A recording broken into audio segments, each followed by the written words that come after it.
Welcome to part 3 of the introductory video to the new version of Deepwater, which is rolling out August 2015.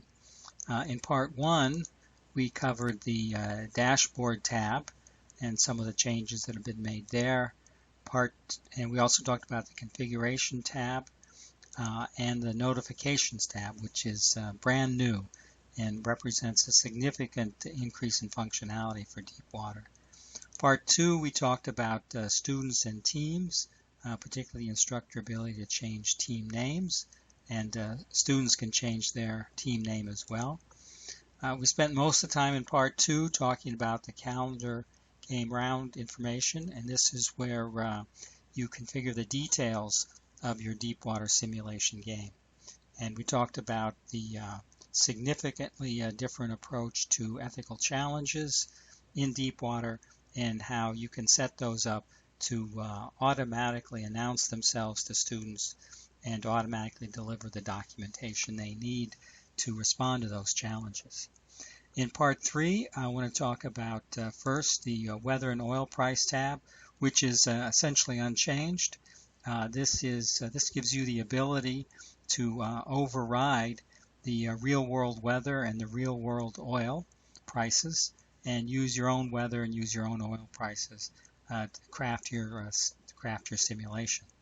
I always like to say it gives you the ability to throw a hurricane at the students. Okay, the assessments tab is brand new. This allows you to assign assessments to student surveys to your simulation. And what happens is when you assign, I'm just going to click on the Use All here. By default, none of the assessments are activated, but I just clicked on Use All, and this tells you, this gives you automatically the rounds in which the assessments will become available to students. This is a highly structured assessment process with different surveys asking different questions throughout the simulation game.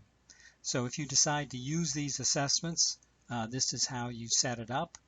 When students log on, let's just talk about assessment number 1, the pre-practice rounds. So students are asked to fill out a survey about their expectations, hopes, and fears for the simulation before it gets started.